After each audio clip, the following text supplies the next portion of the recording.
जय हिंद प्यारे साथियों, स्वागत है आप सभी का एक बार फिर से खोटा किंग ऑफिशियल पे। आज के सेशन में हम लोग बात करने वाले हैं कुछ महत्वपूर्ण सवालों को, और ये आपकी परीक्षा के दृष्टिकोण से पॉइंट ऑफ व्यू से काफ़ी इंपॉर्टेंट सवाल होने वाले हैं। यहाँ से कई बार सवाल आपसे परीक्षा में पूछे जाते हैं। तो चलिए शुरुआत करते हैं सेशन की। आते हैं पहले सवाल पे। पहला सवाल पूछा गया है, व्याकुल जी 11 बछर उम्र ही घर से भाग के कहाँ चल गए हला। तो बता दें कि इसको बताने के पहले हम कुछ बेसिक चीजों को हम बताना चाहेंगे। इसमें से सबसे पहले तो आपको जानकारी होना चाहिए व्याकुल जी के बारे में। भुवनेश्वर दत्त शर्मा इनका पूरा नाम है, व्याकुल इनका उपनाम है। तो व्याकुल तो इनका उपनाम है। दूसरा चीज, इनके जन्म को लेकर के, इनका जन्म 17 मार्च 1908 ईस्वी को इनका जन्म हुआ है ना। 17 मार्च 1908 ईस्वी को इनका जन्म हुआ है। कहां पे हुआ है? माथाडी जगह का नाम है ना। माथाडी जगह का नाम है। माथाडी कहां पे पड़ता है? गिरिडीह में। कहां पे? गिरिडीह में पड़ता है। और अगर पूछा जाए कि इनका लालन पालन कहां पे होता है, तो बाद में ये चले जाते हैं विष्णुगढ़ हजारीबाग में इनका पालन पोषण होता है। आगे पढ़ाई शिक्षा दीक्षा होती है। हालांकि बहुत ज्यादा पढ़े लिखे तो व्याकुल जी नहीं थे, लेकिन फिर भी कह सकते हैं कि आगे के जो भी लालन पालन होता है, पालन पोषण होता है, वो वहीं पे होता है। इनके पिता का नाम बलदेव प्रसाद उपाध्याय और माताजी का नाम शांति देवी है, जबकि इनकी पत्नी का नाम सरस्वती सुशीला देवी। नाम पूछा जाता है ना, सरस्वती सुशीला देवी। तो ये नाम जरूर आप याद रखेंगे है ना। सरस्वती सुशीला देवी के बारे में जरूर आप याद रखेंगे, सुशीला देवी। ठीक है, सरस्वती सुशीला देवी इनका जो वो पूरा नाम है। ऐसे ये कौन थे? तो श्री कृष्ण सिंह जो बिहार के पहले मुख्यमंत्री थे, उनकी भतीजी है ना, वो भतीजी रहती हैं। व्याकुल जी ब्राह्मण परिवार से है, लेकिन ये अंतरजातीय विवाह करते हैं है ना। यह एक अंतरजातीय विवाह करते हैं। और आगे चल करके ऐसे तो 5वीं तक ही इनकी शिक्षा दीक्षा होती है। बहुत ज्यादा शिक्षा दीक्षा तो नहीं होती, इनका मन भी उतना ज्यादा शिक्षा में नहीं लगता है। लेकिन हाँ, एक चीज है कि इनकी रुचि जो है वो लेखन शैली में काफी ज्यादा रुचि होता है इनका। और ये मात्र 11 वर्ष की उम्र में ये भाग करके काशी चले जाते हैं।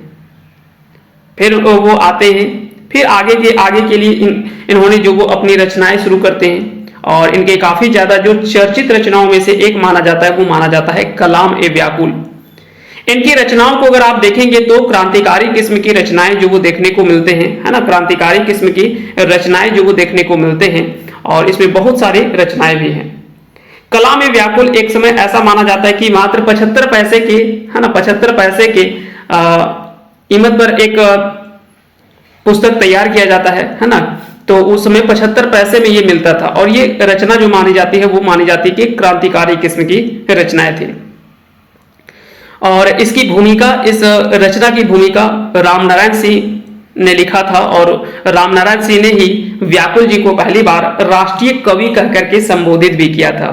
तो ये कुछ बेसिक जानकारी है। और अंत में इनका निधन जो है, वो निधन वर्ष भी आपसे पूछा जाता है। तो 17 सितंबर 1984 ईस्वी को इनका निधन हो जाता है। तो ये डेट भी आप याद रखेंगे। बाकी की कुछ और भी बेसिक जानकारी इनसे जुड़े हुए हैं, तो वो सब चीज आपको ध्यान रखने हैं। यहां से भी सवाल, कहीं से भी जुड़े हुए सवालों को पूछा जा सकता है। तो इसका आंसर क्या हो जाएगा? आंसर हो जाएगा ऑप्शन सी, काशी। अगला सवाल है, एकड़ में कौन दिनेश कुमार दिनमणि के लिखल नाटक नाय ला गए। इसमें से कौन सा नाटक दिनेश कुमार दिनमणि जी के द्वारा नहीं लिखा गया है? जिंदगी संगी, गुरु बानक दाढ़ी और संबुक बध, ये तीनों रचनाएं तो इनके द्वारा लिखा गया है। जीत रचना इनकी नहीं है। तो इसका जो आंसर हो जाएगा वो हो जाएगा ऑप्शन डी, इसका सही आंसर हो जाएगा। अगला सवाल है, हमर राज्य हमर सरकार एकांकी केकर लिखल लागे। हमर राज्य हमर सरकार, यह एकांकी स्वरूप की रचना है। और इस एकांकी को लिखा किसने है? तो इसे लिखा है चितरंजन महतो चित्रा ने। चितरंजन महतो चित्रा इसका जो वो सही आंसर हो जाएगा। चित्रा जी के बारे में भी आप कुछ बेसिक जानकारी आप चाहें तो याद रख सकते हैं। इनका जन्म कहां पे होता है? तो इनका जन्म होता है लारी। लारी कहां पे है? लारी जो वो आपका रामगढ़ जिले में पड़ता है। और यहीं पे इनका जो वो जन्म हुआ है। कब जन्म हुआ है? 6 जनवरी 1946 ईस्वी को लारी रामगढ़ में चितरंजन महतो चित्रा जी का जन्म होता है। इनके पिता का नाम घनीनाथ महतो और माता का नाम धनिया देवी, है ना। माता का नाम और पिता का नाम यहां से भी सवाल पूछे जाते हैं, तो ये नाम भी जरूर आप याद रखिएगा। चित्रा इनका उपनाम है ना, चित्रा इनका उपनाम है। ये उपनाम भी आपको याद रखने हैं। इनकी पत्नी के नाम भी आपको जरूरी है याद रखने, है ना। इनकी पत्नी का नाम क्या है? सावित्री देवी। और सावित्री देवी जी की रचना भी आपको सिलेबस में एक पढ़ने के लिए दे रखा है, सावित्री देवी। इनकी एक रचना है ना, जो कि एक लोक कथा है, आपको पढ़ने के लिए दिया हुआ है ना। छागर गोरखिया और केतकी फूल, ये लोक कथा आप पढ़ रहे हैं, जो कि सावित्री देवी जी के द्वारा ही संकलित किया गया है, उसी के संकलनकर्ता ये हैं। अगर बात करें इनकी रचनाओं की, तो इनकी रचना तो काफी सारी रचना है ना। हमर राज हमर सरकार एकांकी है, जिंदगी टोक जो कि एक उपन्यास है, इनकी ही रचना है। रजरप्पा जलप्रपात एक यात्रा वृतांत है, ये चित्तरंजन महतो चित्रा जी की रचना है। छाहर खोटा कहानी संग्रह आपने पढ़ा होगा। उसके अलावा एक लोक महाकाव्य आपने पढ़ा होगा, महराय, है ना। इसके बारे में भी सवाल कई बार पूछा जाता है कि महराय लोक गाथा या लोक महाकाव्य के केकर लिखल लागे, तो यह चित्तरंजन महतो चित्रा जी की ही रचना है। इसके बाद में एक साहित्यकार है विनोद कुमार। विनोद कुमार जी के बारे में तो आपको पता है, 18 नवंबर 1961 को दारू हजारीबाग में इनका जन्म होता है। इनके पिता का नाम मथुरा प्रसाद और माता का नाम सुगवंती देवी। बाकी की इनकी बेसिक जानकारी आपको पता है। सोंध माटी रचना आपको पढ़ने हैं, जो कि कहानी कविता संग्रह है। बमरा एक खोठा निबंध संग्रह है और बोनपत्रा एक खोठा कहानी का संग्रह है। धोवैयक धमक खोठा कहानी निबंध और कविताओं का संग्रह है। कुछ इनके बारे में भी आपको याद रखने हैं। इसके बाद में ए के झा जी के बारे में तो आपको पता ही होगा। ए के झा जी का जन्म कहां पे होता है? तो चंडीपुर में इनका जन्म होता है। चंडीपुर कहां है? बोकारो जिले में। 20 जून 1939 ईस्वी को, है ना, 20 जून 1939 ईस्वी को इनका जन्म चंडीपुर बोकारो में होता है। झारपात के उपनाम से जाने जाते हैं। इनका पूरा नाम की अगर बात करें तो अजीत कुमार झा इनका पूरा नाम है ना। और माता जी का नाम कुसुम बाला देवी और पिता का नाम लक्ष्मी नारायण झा है। बाकी के रचनाओं में अगर बात करें तो रचना भी आपको याद रखने हैं, जैसे कि सामाजिक सर्वोत्नेशन, प्रबंध काव्य है, खोठा काठे पैदे खंडी, खोठा काठे गैदे खंडी, सैर सगरठ, मेका मेकीना मेटमाट, कविता पुराण, बड़का बुजुर्ग बिरसा, चायल चिन्हा एक कविता है, पोटियार पालू शब्द चित्र है। कई सारी रचनाएं ए के झा जी के लिखे हुए हैं। कई सारे सम्मान से इनको सम्मानित किया गया है, जिसमें से मौसम सम्मान से सम्मानित किया गया है, क्योंकि ये एक मौसम वैज्ञानिक के रूप में भी जाने जाते हैं। इन्होंने एक सिद्धांत भी दिया था, धरा गगन सिद्धांत, उसके प्रतिपादक भी माने जाते हैं के Jha ji. PTPS Patratu thermal power station में ये स्टोर कीपर के रूप में ये नौकरी भी किया करते थे, तो इसके बारे में भी आपको जानकारी होनी चाहिए। हाँ, तो ये सब कुछ बेसिक जानकारी है जो कि आपको याद रखनी है। सत कोलंबस महाविद्यालय हजारीबाग से ये इनकी शिक्षा दीक्षा इंटर और स्नातक की शिक्षा जो वो यहीं से हुई थी।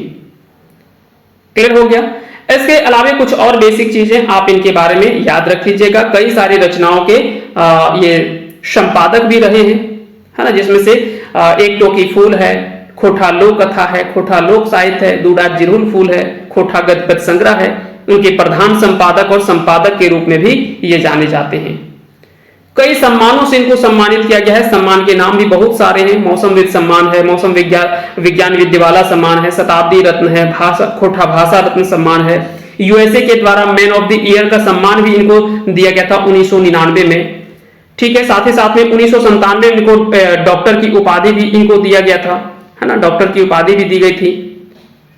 ठीक है, नौरंग सम्मान, मैथिली शरण राष्ट्रीय सम्मान, महादेशोत्तम सम्मान, कई सारे सम्मानों से इनको सम्मानित भी किया गया। यहां से भी सवाल पूछे जा सकते हैं। उसके बाद में अंत में है आपका पांडुरी जी के बारे में। तो पांडुरी जी के बारे में आप अच्छे से जानते ही हैं, है ना। खोठा के भीष्म पितामह के नाम से जाने जाते हैं ये। इनका जन्म की अगर बात करें तो इनका जन्म 25 दिसंबर 1920 ईस्वी को होता है। 25 दिसंबर को हर वर्ष खोठा दिवस जो इन्हीं के जन्म के उपलक्ष्य में मनाया जाता है।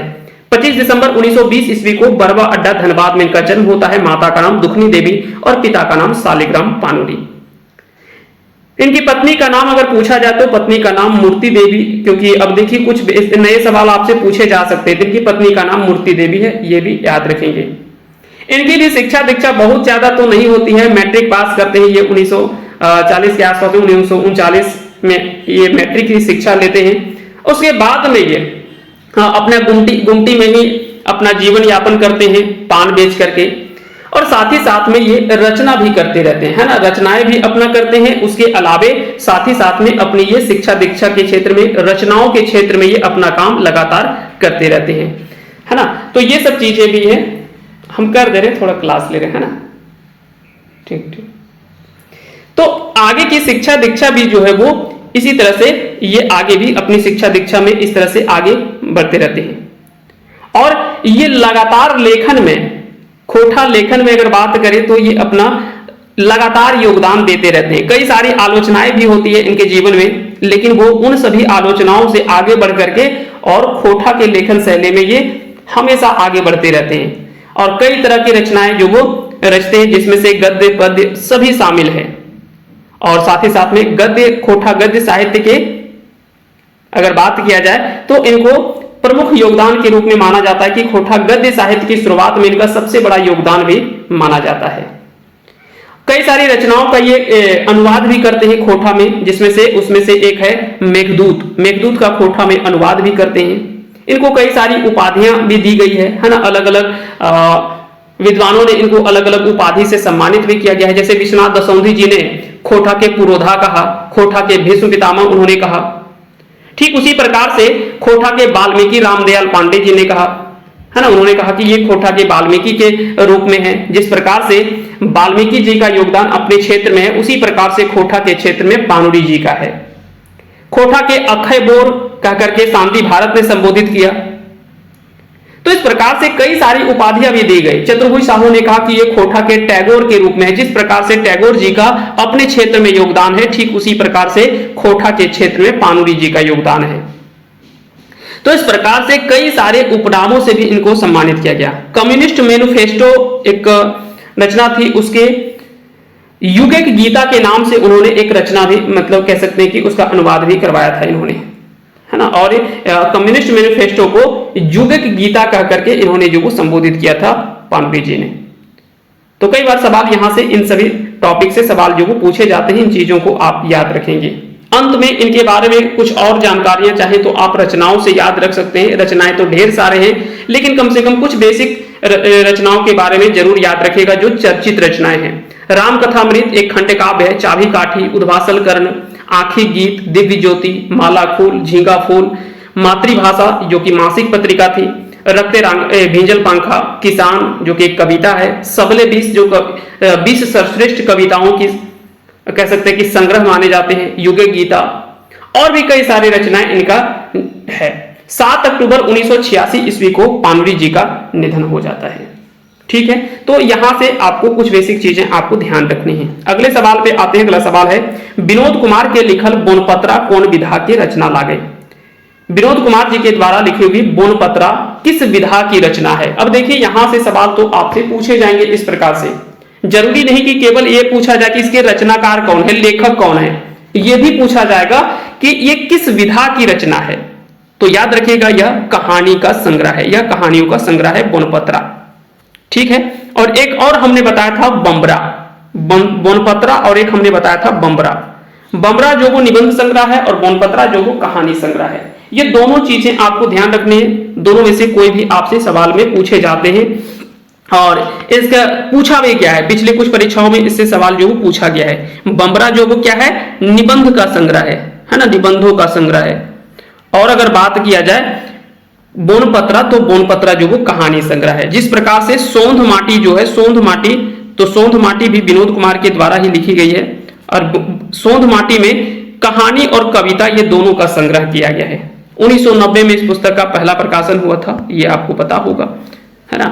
चलिए, और इसके 4 कहानी भी आपको पढ़ने के लिए दे रखा है ना। 4 कहानी भी आप पढ़ रहे हैं, उबार, ओद दीदा, जिंदगी गवानी, और अंत में एक कहानी है हूब। ये 4 कहानी आपको सोंध माटी के पढ़ने के लिए सिलेबस में शामिल भी किया गया है। तो इसका आंसर क्या हो जाएगा, आंसर हो जाएगा कहानी कोच। आगे से बढ़ते हैं अगले सवाल पे। अगला सवाल है, एक तरफ कविता है और दूसरी तरफ कवि हैं, ये आपको मिलान करने के लिए दे रखा है। एखनिक जिनगानी इस कविता के कवि संतोष कुमार महतो हैं। बोलेंगे हाँ, एखनिक जिनगानी कविता के कवि संतोष कुमार महतो हैं, तो ये सही है। चायल चिन्हा ए.के. झा जी के द्वारा लिखी गई कविता है, तो बोलेंगे हाँ ये भी सही है। गांव का मानुष शिवनाथ परमाणिक ने लिखा है, बोलेंगे नहीं ये गलत है। गांवेक मानुष जो कविता है, इस कविता को बंसीलाल बंसी ने लिखा है, तो ये तो गलत है। लहर कविता जो वो विश्वनाथ दसोंधिराज के द्वारा लिखा गया है, तो बोलेंगे हाँ, लहर तनी सुन रे मानुष, ये कुछ कविताएं हैं जो कि विश्वनाथ दसोंधी जी के द्वारा लिखी गई है। तो ये याद रखेंगे, इसका आंसर जो हो जाएगा वो क्या हो जाएगा, ये तो सभी सही है, सी ऑप्शन जो वो गलत दे रखा है। और आपको यही पूछा गया था सवाल में कि गलत मेल के छांटक, इसमें से कौन सा गलत मेल है, ये आपको छांटने के लिए दे रखा था, तो इसका आंसर हो जाएगा सी। आगे बढ़ते हैं, गांवेक मानुष किसने लिखा है, बंसीलाल बंसी ने लिखा है। कैसन छान ओरले केकर लिखल रचना लागे, कैसन छान ओरले, बता दें कि यह रचना जो है वो अनीता कुमारी जी की रचना है। अब बोलेंगे अनीता कुमारी ये कौन है, तो अनीता कुमारी जी की एक रचना आप पढ़ रहे हैं अभी, है ना, अनीता कुमारी जी की एक रचना आप पढ़ रहे हैं, वो कौन सी रचना है, बौन रक्षा जीवन रक्षा, है ना, बौन रक्षा जीवन रक्षा, आप इनकी रचना को आप पढ़ रहे हैं। और इन्हीं की एक और रचना है जिसका नाम है कैसन छान ओरले। तो हो सकता है कि यह सवाल अगर आपसे पूछ लिया जाए तो इसका आंसर आपको याद रखेंगे। तो इसके लेखक कौन है, तो इसके रचनाकार हैं अनीता कुमारी जी। चलिए आगे बढ़ जाते हैं अगले सवाल पे। अगला सवाल है, अखड़ा कहां पावल जाए, अखड़ा जो वो कहां पाया जाता है। पहले तो ये अखड़ा है क्या, अखड़ा कहां क्या है, तो बता दें कि गांव के बीचों बीच जो चौराहा होता है, चौक चौराहे के रूप में होता है, वहां पे सांस्कृतिक कार्यक्रम होते हैं, है ना, धार्मिक कार्यक्रम होते हैं, जैसे कि पर पंचायत वगैरह हो गया, कोई धार्मिक कार्यक्रम हो गया, तो वो सब चीजें होती हैं। तो ये कह सकते हैं कि गांव के बीचों बीच में एक ऐसा स्थान होता है जो कि उसमें धार्मिक और सांस्कृतिक कार्यक्रम किए जाते हैं। धार्मिक, सांस्कृतिक, सामाजिक, ये सभी कार्यक्रम जो वो वहां पे अखड़ा में होते हैं संपन्न।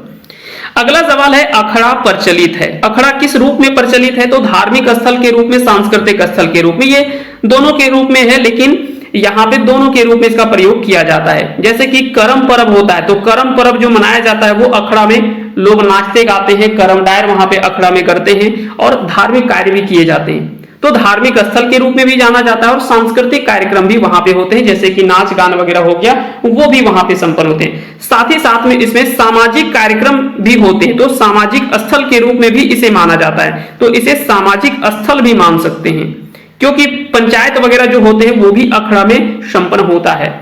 तो इसका आंसर क्या हो जाएगा, दोनों इसका सही आंसर हो जाएगा। अगला सवाल है, चंदा मामक डाक कविता कर नाम बतावा, चंदा मामक डाक कविता के कवि कौन है, तो इसके सही आंसर क्या हो जाएंगे, आंसर हो जाएंगे doctor A K. Jha. A K. Jha ji के द्वारा इस कविता को लिखा गया है ना। चायल चिन्हा एक कविता हम बताए, चायल चिन्हा, यह कविता जो वो इन्हीं के द्वारा लिखा गया है, ए.के. झा जी के द्वारा। ठीक है, आगे बढ़ जाते हैं अगले सवाल पे। अगला सवाल है, कविता ककर से बने हैं, कविता किससे बनता है, तो कविता जो वो छंद से कविताओं का निर्माण होता है, तो इसका आंसर हो जाएगा ऑप्शन सी। अगला सवाल है, चांचर गीत के शुरुआत करल जाए, चांचर गीत की शुरुआत कब की जाती है, तो चांचर गीत ऐसा माना जाता है कि जब करम पर्व हो रहा होता है उस समय करमैतिन जब जावा डाली को विसर्जित करके जब वो नदी से वापस आ रही होती हैं, तो करम के बाद में वो चांचर गीत गाते हुए वापस लौटती हैं। तो करम के बाद से जो वो चांचर गीत की शुरुआत हो जाती है। बोलेंगे इसका अंत कब होता है, तो अंत इसका माना जाता है कि दीपावली जो सोहराय होता है, सोहराय के बाद में इसका समापन माना जाता है। अगर सोहराय के बाद ऑप्शन हो तो सोहराय के बाद, और नहीं तो फिर दीपावली के बाद में, है ना, जो ऑप्शन में आपको दिखे उस तरह से आप आंसर करिएगा। चांचर गीत सबले बेसिक गावल जाए, तो सबसे अधिक जो गाया जाता है वो सोहराय के समय में चांचर गीत को जो वो गाया जाता है सबसे अधिक, तो इसका आंसर हो जाएगा ऑप्शन बी, इसका सही आंसर हो जाएगा। आगे बढ़ जाते हैं अगले सवाल पे। अगला सवाल है, चांचर गीत सिराय जा है, चांचर गीत का अंत कब हो जाता है, तो सोहराय के बाद में चांचर गीत सामान्यतः लगभग बंद हो जाते हैं। इसके बाद में, क्योंकि देखिए हर ऋतु का अलग अलग गीत है, हर त्योहार का अलग अलग गीत है, करम पर्व का अपना अलग गीत है, सोहराय का अपना अलग गीत है, सरहुल का अपना अलग गीत है, तो टूसू का अपना अलग गीत है। अगर बात करें बौड़ी का, बौड़ी पर्व का अलग गीत है। तो हर त्योहार के अलग गीत हैं, हर ऋतुओं के अलग गीत हैं। गर्मी में अलग अलग लोकगीत गाए जाते हैं, जैसे कि डहरुआ, निर्णिया, मोटा ताल, मेही ताल, रसधारी, ये सभी गर्मी के मौसम में गाए जाने वाले लोकगीत हैं। तो वहीं ठंडे के मौसम में जैसे कि आपने पढ़ा होगा घेरा गीत पढ़ा होगा, है ना। उसी प्रकार से चांचर गीत जो वो ठंडे के मौसम में ही गाया जाने वाला लोकगीत है, घेरा गीत हो गया। और भी इस प्रकार से कई सारे लोकगीत हैं जो कि ठंडे के मौसम में गाए जाते हैं, ठीक है। हराबदिया गीत हो गया। तो वहीं बरसात के मौसम में भी अलग अलग लोकगीत गाए जाते हैं, जिसमें से भदरिया, झिंगफुलिया, हंसपेलिया, है ना। और भी बहुत सारे भटियाली है ना, मोदियाली है, भटियाली है, जैसे कई सारे लोकगीत जो वो बरसात के मौसम में गाए जाते हैं। तो अलग अलग आधार पे अलग अलग कार्यक्रमों में अलग अलग समय पर अलग अलग लोकगीतों का भी प्रचलन है। अगर संस्कार गीत की बात करें तो संस्कार में भी कई सारे लोकगीत हैं। उसमें से जन्म संस्कार के समय में अलग लोकगीत हैं, जिसमें से छठियारी गीत आप जानते होंगे। जब सहिया लगाते हैं, मित्रता एक दूसरे से जोड़ करके जुड़ते हैं, तो उस समय भी गीत गाया जाता है, जिसको सहियारी गीत कहा जाता है। विवाह के समय में अलग अलग लोकगीत गाए जाते हैं। अब देखिए, विवाह के तो लोकगीत हैं ही, लेकिन विवाह के अंदर में जितने नेग हैं, है ना, जितने इसमें नेग या जितने भी इसमें विधान है, सभी विधान के भी अलग अलग गीत हैं।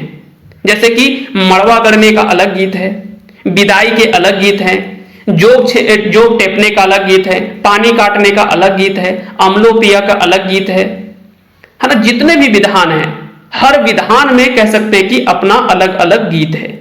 तो यही तो विविधता है लोक साहित्य की। और खोटा लोक साहित्य में ये भर करके लोकगीत आपको देखने को मिलते हैं, ठीक है। तो लोक साहित्य के बड़े ही विस्तृत क्षेत्र हैं, भले ये मौखिक रूप में है, लेकिन ये बड़े ही विस्तृत क्षेत्र में फैला हुआ है। चलिए आगे बढ़ते हैं अगले सवाल पे। तो इसका आंसर क्या हो जाएगा? सोहराय के बाद में चांचर गीत जो वो सिरायजा है। अगला सवाल है, लोक कथा चलल आयल है। लोक कथा कैसे चली आ रही है? तो मौखिक रूप में ये चली आ रही है ना। कैसे आ रही है? जो मौखिक रूप में ये चली आ रही है। लोक कथा की और क्या विशेषता है कि इसके रचनाकार नहीं होते हैं। इसके रचनाकार का हमें पता नहीं होता है। इसके रचना काल का हमें नहीं पता होता है। इसके रचना काल का भी हमें पता नहीं होता है। तो कुछ इनके बारे में भी आपको जानना चाहिए कि इनके रचनाकार और रचनाकाल का भी पता हमें नहीं होता है। लोक कथा मौखिक रूप में पीढ़ी दर पीढ़ी जो वो चली आ रही एक पुराने समय से, प्राचीन काल से ये एक चली आ रही एक परंपरा के रूप में ये चली आ रही है। आगे बढ़ते हैं अगले सवाल पे। अगला सवाल है, जेकर कथाकार नाय पावल चाहे ओकरा की कहल चाहे। तो जिसके कथाकार या जिसके रचनाकार नहीं होते हैं उसे लोक कथा कहते हैं, और जिसके रचनाकार होते हैं वो शिष्ट कहानी या शिष्ट कथा कहलाती है। शिष्ट कहानी में, शिष्ट कथा में कौन कौन से आते हैं, या शिष्ट साहित्य में कौन कौन सी रचनाएं आती है? कहानी, नाटक, उपन्यास, कविता, है ना। उसके बाद में यात्रा वृत्तांत, संस्मरण, जीवनी। देखिए सबके रचनाकार है। कोई भी कहानी अगर बोले, जैसे कि एक कहानी हमने आपको बताया कि उबार कहानी के लेखक कौन है, तुरंत आप बोलेंगे कि हाँ भाई इसके लेखक जो वो विनोद कुमार है। तो ये किसके अंतर्गत आ गया? ये शिष्ट कथा के अंतर्गत आ गया। लेकिन हम बोले कि बताइए कि करम गीत के रचनाकार कौन है, बोलेंगे हमें नहीं पता कि करम गीत को किसने लिखा है पहली बार। ये तो चली आ रही है मौखिक रूप में, ये हम जहां जाते हैं वहां पे ये सुनते आ रहे हैं, लेकिन इसके रचनाकार का पता हमें कहां पता है? नहीं पता है हमें। तो जिसके रचनाकार का पता हमें नहीं होता है, कोई कह सकता है कि विवाह गीत किसने लिखा है? नहीं पता किसी को नहीं पता कि सोहराय गीत किसने लिखा है, किसने सरहुल गीत लिखा है, किसने करम गीत लिखा है, किसने छठियारी गीत लिखा है। तो किसी को नहीं पता होता है कि लोक कथा के रचनाकाल और रचनाकार कब लिखा गया है और किसने लिखा है, इसकी जानकारी हमें नहीं होती है, ये अज्ञात होता है। जबकि शिष्ट साहित्य में ये सभी चीजें हमें पता होते हैं, ज्ञात होते हैं। तो इसका आंसर क्या हो जाएगा? जिनके कथाकार नहीं पाए जाते वो लोक कथा कहलाते हैं, जिसके रचनाकार का हमें पता होता है वो शिष्ट कथा कहलाती है। शिष्ट कथा के कहल जाए इसे आधुनिक कथा भी कहा जाता है। तो इसका आंसर हो जाएगा ऑप्शन बी, शिष्ट साहित्य को आधुनिक साहित्य भी कहा जाता है, यह शिष्ट कथा को आधुनिक कथा भी कही जाती है। अगले सवाल पे आते हैं। अगला सवाल है, नौरंग सम्मान केकरा मिलल है। नौरंग सम्मान जो वो ए के झा जी को जो वो सम्मानित किया गया है। हाँ, यहां से भी सवाल आपसे जो वो पूछे जाएंगे कि नौरंग सम्मान से किसे जो वो सम्मानित किया गया है, तो ए.के. झा जी को जो वो नौरंग सम्मान से सम्मानित किया गया है। क्या कब किया गया है, अगर हालांकि डेट तो उतना नहीं डीपली जाना चाहिए, लेकिन अगर पूछ ले तो 1989 में इनको नौरंग सम्मान से सम्मानित किया गया है। नौरंग सम्मान इनको कब और कहां से मिला है, तो इनको रांची विश्वविद्यालय के द्वारा इन्हें जो वो नौरंग सम्मान से सम्मानित किया जाता है। ठीक है, तो ये विश्वविद्यालय का नाम भी आप याद रखेंगे। रांची विश्वविद्यालय के द्वारा 1989 में ए.के. झा जी को नौरंग सम्मान से सम्मानित किया जाता है। शताब्दी रत्न केकरा मिलल है, शताब्दी रत्न से किसे सम्मानित किया गया है, तो ए.के. झा जी को शताब्दी रत्न से भी सम्मानित किया गया है। अगले सवाल पे आते हैं, राष्ट्रभाषा रत्न केकरा मिलल रहे, तो राष्ट्रभाषा रत्न से भी ए.के. झा जी को ही सम्मानित किया गया है। जैसे कि और इसके अलावे और भी कई सारे साहित्य का कह सकते हैं कि सम्मान से इनको सम्मानित किया गया, जैसे कि महादेशोत्तम सम्मान, यह भी जो वो ए.के. झा जी को सम्मानित किया गया है महादेशोत्तम सम्मान से भी। अगले सवाल पे आते हैं, अगला सवाल है, ज्योतिष विधु सम्मान कौन प्राप्त करल रहत, तो ज्योतिष विधु सम्मान से किसे सम्मानित किया गया है, ए.के. झा जी को ज्योतिष विधु सम्मान से भी सम्मानित किया गया है। मौसम विज्ञान विद्य वाला जो कि देश का अकेला सम्मान माना जाता है, इस सम्मान से भी किसे सम्मानित किया गया है, तो अजीत कुमार झा या ए.के. झा जी को इस सम्मान से भी सम्मानित किया गया है। अगला सवाल है, खरगा पहाड़े खोजायर के लिखल है, खरगा पहाड़े खोजायर शिवनाथ परमाणिक के द्वारा लिखी गई एक यात्रा वृतांत है, जिसका आंसर हो जाएगा ऑप्शन सी। परमाणिक जी के द्वारा यह रचना जो वो लिखी गई है। अब शिवनाथ परमाणिक जी के बारे में कुछ आपको बेसिक जानकारी आपके पास में होनी चाहिए, जैसे कि इनका जन्म कब हुआ, तो 13 जनवरी 1950 ईस्वी को बैदमारा बोकारो में इनका जन्म होता है। पिताजी का नाम मुरलीधर परमाणिक और माताजी का नाम तिनकी देवी। मानिक उपनाम से ये जाने जाते हैं, है ना, इनका उपनाम अगर पूछ लिया जाए तो मानिक उपनाम से ये जाने जाते हैं। जनवादी रचनाओं को लेकर के ये काफी ज्यादा चर्चित रहते हैं, है ना, और बोकारो इस्पात कारखाना में ये नौकरी भी करते थे। ये भी चीजें आपको ध्यान रखने हैं। काव्य भूषण पुरस्कार और भी कई सारे साहित्यिक सम्मानों से इनको सम्मानित किया गया है। लेकिन इसमें एक सवाल पूछा जाता है कि कहां से इन्हें जो वो काव्य भूषण पुरस्कार से सम्मानित किया गया था, तो जमशेदपुर से इनको जो वो काव्य भूषण पुरस्कार से भी प्रामाणिक जी को सम्मानित किया गया। हाल ही में इनका निधन भी हुआ है, उसके बारे में भी सवाल आपसे पूछा जा सकता है। पहले इनकी रचनाओं को हम बता दें, दामोदरी कोराएं जो कि एक खंड काव्य और चर्चित रचना है। तातल और हिमाल एक कविता संग्रह है। रुसल पुटूस, मछगंधा, पयान गीत, बेलंद्री, है ना, खोटा लोक साहित्य, चित्रा रानी जो कि एक लोक कथा है। ऐसे इस प्रकार से कई सारी रचनाएं हैं। इसके अलावा एक और रचना है इनका, जहर आना रे जयचंद, मिर्जापुर खातिर जहर आना रे। यह भी कई चर्चित रचना है। ये सवाल आपसे पूछा जा सकता है कि जहर आना रे जयचंद, मिर्जापुर खातिर जहर आना रे केकर लिखल रचना लागे, तो परमाणिक जी की रचना है, शिवनाथ परमाणिक की। इनका निधन अगर आपसे पूछ लिया जाए तो याद रखिएगा, है ना, निधन से भी सवाल पूछा जा सकता है। 27 फरवरी 2024 ईस्वी को इनका निधन हो गया है। ये डेट आप जरूर याद रखिएगा, आने वाले एग्जाम में ये सवाल आपको जरूर पूछा जाएगा कि परमाणिक जी का निधन कब हुआ है, तो 27 फरवरी 2024 ये डेट आप जरूर याद रखेंगे। आगे बढ़ते हैं, अगले सवाल पे हम लोग आते हैं। अगला सवाल है, खोठक पहिल सम्मेलन कौन बच्चर भेल रहे, खोठा का पहला सम्मेलन किस वर्ष हुआ था। खोठा का पहला सम्मेलन की अगर बात करें तो वो चेटर सम्मेलन के रूप में जाना जाता है। सम्मेलन का नाम क्या होता है, चेटर सम्मेलन। और इसके आयोजक कौन होते हैं, खोठा ढाकी क्षेत्र कमेटी कोठार रामगढ़। और यह कब होता है सम्मेलन, तो 13 अप्रैल 1985 ईस्वी को यह जो वो होता है सम्मेलन। तो हो सकता है कि अगर आपसे पूछ लिया जाए यह सवाल में कि खोठा भाषा संस्कृति में हुए कुछ ऐतिहासिक सम्मेलन में वो कौन सा सम्मेलन है जो कि पहली बार उसका आयोजन किया गया था, तो वो था चेटर सम्मेलन। कब हुआ था इसका आयोजन, 13 अप्रैल 1985 ईस्वी को। इसके आयोजक संस्था कौन थे, तो खोठा ढाकी क्षेत्र कमेटी कोठार रामगढ़। इसके अलावा और भी कई सारे सम्मेलन है, भतुआ सम्मेलन है ना, सिंहपुर सम्मेलन है, और भी बहुत सारे सम्मेलन के रूप में जाने जाते हैं। भतुआ सम्मेलन 1989 में हुआ था, सिंहपुर सम्मेलन 1998 में हुआ था। तो बहुत सारे सम्मेलन जो वो खोठा के अलग अलग समय पर ये सम्मेलन जो वो हुआ करते थे और आज भी होते हैं, है ना। चलिए आगे बढ़ते हैं। अगला सवाल है, जाड़ कविता के कवि के नाम बतावा। जाड़ कविता के कवि कौन है? तो जाड़ कविता के कवि हैं वो हैं आपके बीएन ओदार जी। बीएन ओदार जी के द्वारा ही इस कविता को जो वो लिखा गया है। किस प्रकार की ये रचना है? अगला सवाल आसान सवाल है कि जाड़ कैसन रचना लागे, तो यह जो वो एक कविता है। अगला सवाल है कि झाजिक मतें प्राचीन काल मानल गेल है। खोटा साहित्य में काल विभाजन किया गया है, जिसमें से झाजी के मत के अनुसार से खोटा का प्राचीन काल कब से माना गया? तो शुरुआत से लेकर के 1920 ईस्वी तक इन्होंने जो माना है वो माना है प्राचीन काल। 1920 से लेकर के 70 तक के जो समय को माना है इन्होंने वो माना है मध्यकाल। और 1970 से लेकर के वर्तमान तक के कालखंड को जो माना है वो माना है इन्होंने आधुनिक काल। तो ये तीनों में से कोई भी सवाल जो वो पूछे जा सकते हैं।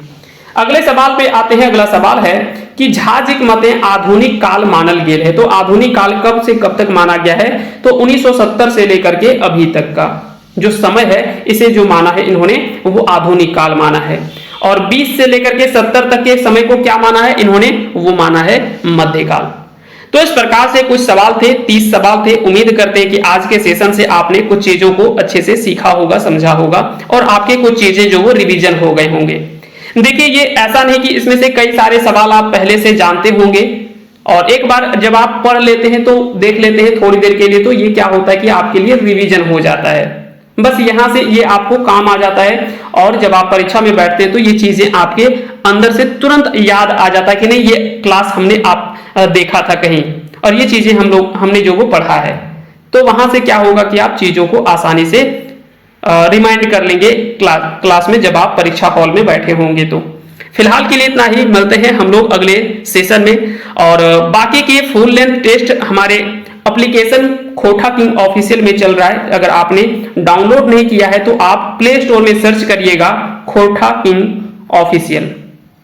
खोटा किंग ऑफिशियल जब आप सर्च करेंगे तो वहां पे आपको हमारा एप्लीकेशन मिल जाएगा और जब आप उसे डाउनलोड करेंगे उसके बाद में वहां पे मात्र 99 रुपीस में आपको वहां पे टेस्ट सीरीज दिए जा रहे हैं। कौन कौन से टेस्ट सीरीज दिए जा रहे हैं? झारखंड जीके के 50 टेस्ट मिल रहे हैं, 40 सवाल के और बिल्कुल डिटेल एक्सप्लेनेशन के साथ में। उसके अलावे 99 रुपीस में आपको पेपर 3 के 20 टेस्ट भी दिए जा रहे हैं, है ना। 99 में आपको 20 टेस्ट भी दिया जा रहा है पेपर 3 का, 99 का। ये सभी अलग अलग कोर्सेस हैं, 99 के हैं सब, ठीक है। उसके अलावा खोटा का पेपर 2, जो खोटा का पेपर 2 है वो भी आपको दिया जा रहा है। उसमें से 30 जो वो ऑनलाइन टेस्ट होंगे, है ना, 30 जो वो ऑनलाइन टेस्ट होगा और प्लस उसमें से वीडियो एक्सप्लेनेशन भी होंगे, है ना। वीडियो जो वो एक्सप्लेनेशन भी होंगे, है ना, वीडियो एक्सप्लेनेशन भी होंगे, ठीक है। तो वहां से चीजों को आप अच्छे से कवर कर पाएंगे, ठीक है। तो वीडियो एक्सप्लेनेशन होगा, उसका पीडीएफ अपलोड होगा और ऑनलाइन टेस्ट भी होंगे। तो यहां से ये सारी चीजें आप अच्छे से कवर कर सकते हैं। बाकी के फाउंडेशन कोर्सेज भी वहां पे अवेलेबल है, आप चाहे तो उसको भी ले सकते हैं। अभी जो वो एक क्रैश कोर्स भी चल रहा है खोटा का, उसे भी आप चाहे तो ज्वाइन कर सकते हैं। क्रैश कोर्स को भी आप ज्वाइन कर सकते हैं, वहां पे क्रैश कोर्स भी चल रहा है जिसमें से AK झा जी के ग्रामर को, खोटा ग्रामर को भी पढ़ाया जा रहा है, उसी के अकॉर्डिंग वहां पे पढ़ाया जा रहा है। तो चीजों को आप यहाँ पे भी चाहे तो आप ज्वाइन कर सकते हैं। और किसी तरह से कोई अब असुविधा हो रही है तो आप इस नंबर पे हमें कांटेक्ट भी कर सकते हैं, 9708305319। इस नंबर पे आप हमें संपर्क भी कर सकते हैं। फिलहाल के लिए इतना ही, मिलते हैं अगले सेशन में। तब तक के लिए आप सभी को बहुत बहुत धन्यवाद।